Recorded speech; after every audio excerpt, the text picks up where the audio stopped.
అందరికీ నమస్తే. నిన్న కాటమేయ రక్షణ కవచం అనేది ఈ మోకులు ఇచ్చారు నిన్న. అయితే ఆడ కూడా మేము 4 రోజుల సంది కష్టపడ్డోళ్ళని పక్కకు పెట్టి ఈ తాళ్ళెక్కలనోడు పనికిరానోడు ఈ తెల్లబట్టల గౌండోళ్ళు దొంగలు వాళ్ళు మా దగ్గరనే మోకులు గుంజుకొని వాళ్ళు పోయి స్టేజ్ల మీద కూర్చోరు. ఇక కష్టపడుతుంది రాజ్యం ఏడని ఉందా? లేదు. సరే పోనీ. కానీ ఇప్పుడు ఒకటి ఏమన్నాడంటే మన ముఖ్యమంత్రి గారు కళ్ళుల నీళ్ళెంత కళ్ళెంత అని అన్నాడు. అందరు వాళ్ళు కిలకిలే నవ్వారు అందరు అక్కడ ఉన్నోళ్ళు. అయితే మనకు ఇది చరిత్ర చూసుకుంటే ఏముందంటే ఇది కళ్ళు అంటే ఎల్లమ్మ, నీళ్ళంటే గంగమ్మ, తల్లి పిల్ల కలయికతోటే ఈ గౌడన బతుకుతాడు. అయితే ఆనాడు ఎల్లమ్మ ఏమని చెప్పిందంటే మరి మేము 6 నెలలే ఈ కళ్ళు అవుతుంది, మళ్ళీ 6 నెలలు కాదు, మరి ఎట్లా బతకాలి అని చెప్తుంది.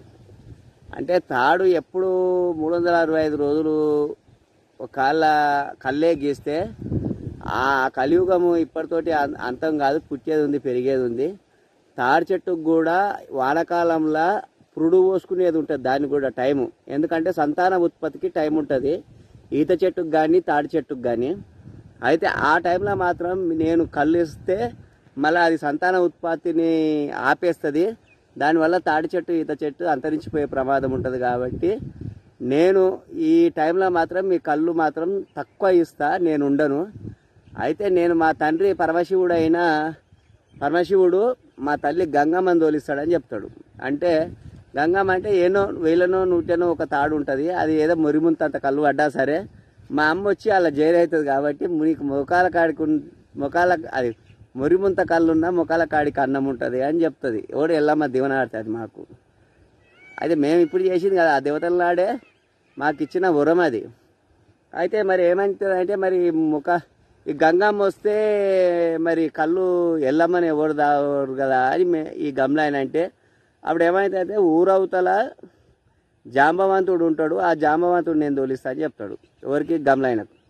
అయితే ఆ గమలాయన ఏమంటాడంటే మరి ఆయన రుణం నేను ఎట్లా తీసుకోవాలి అమ్మా అని ఎల్లమ్మని అడుగుతాడు గమలాయన. అయితే అప్పుడు ఆయన ఏమంటాడంటే నీ ఇంటి అడవిలో సాకలాయం ఉంటుంది, కానీ నువ్వు ఏనాడైతే ఫస్ట్ తాడు కళ్ళు గీస్తావో ఆ రోజు నీ ఇంటి అడవిలకు కూడా నువ్వు అన్నం పెట్టొద్దు అని చెప్తాడు మాకు. ఎవరు రాదు రాని నీ తోబుట్టు ఉంటుంది, నీ రక్త సంబంధములు కానీ ఎవడైనా సరే నీ ఇంట్లో అన్నం పెట్టొద్దు. నువ్వు మొట్టమొదటి కళ్ళు గంగ లేనిది నేను కూడా రాను ఆ రోజు. ఫస్ట్ కొత్త లొట్టిలా మళ్ళీ గంగమ్మనే ఉంటుంది. గంగమ్మ తర్వాతనే ఎల్లమ్మ పడుతుంది. అలా ఆ ఎల్లమ్మ గంగమ్మ కలిసి మళ్ళీ ఊరవతల జంబవంతుని పిలిచి ఆ కళ్ళు పోస్తే మా రుణం తీరుస్తుందని ఇప్పటికీ మేము అదే పాటిస్తున్నాం. మొట్టమొదటి నా చుట్టాలకో కానీ ఎవరికో కానీ మేము కళ్ళు పోయాం. ఫస్ట్ పోసేది ఎవరికే అంటే అప్పుడు జాంబవంతుడే, ఇప్పుడు మాదిగోలు. ఆ జాంబవంతుడు వాడుతుండే, ఇప్పుడు మాదిగోళ్ళు. అందుకని ఆ రుణం అట్లా తీర్చుకుంటున్నాం. ఏదో మేము నీళ్ళాపాలైతే ఎల్లమ్మ కళ్ళు, గంగమ్మ శివుని భార్య, వీళ్ళిద్దరి కలయికతోటే మాది. అంతేగాని మేము నరుడు చేసింది కాదు, మేము చేసుకున్న పాపం కాదు. ఈ దేవతలనాడే ఇచ్చిన వరం మాకు. అది మురుముంత కళ్ళు ఉంటే మొకాల కాడికి అన్నం అనేది మాకు ఎల్లమ్మ ఇచ్చిన దేవనార్తి. అంతేగాని మేము ఇది హెచ్చరి చేసేది కాదు, అది కాదు. ఈ చరిత్ర తెలుసుకోవాలి. ఈ చరిత్ర తెలుసుకోవడం కూడా అందరికి షేర్ చేయరు దయచేసి. ఇది ఏదో కించపరిచే విధంగా మనని అంటుర్రు, అది కించపరిచేది కాదు. ఇది సృష్టికి కూడా తాడి చెట్టు ఎప్పుడు కళ్ళు వాడితే దాని ఇత్తనోత్పత్తి తగ్గిస్తుంది, దాని సంతాన ఉత్పత్తి తగ్గిస్తుంది. కాబట్టి దానికోసం 6 నెలలు తాడు కూడా రెస్ట్ తీసుకుంటుంది. కాకపోతే తాడెక్తోడు ఎట్లా బతకాలంటే కొంచెం నీళ్లు పోసి కొంచెం కళ్ళుతోటి మేము బతుకుతాం. అది దాని ఉద్దేశం.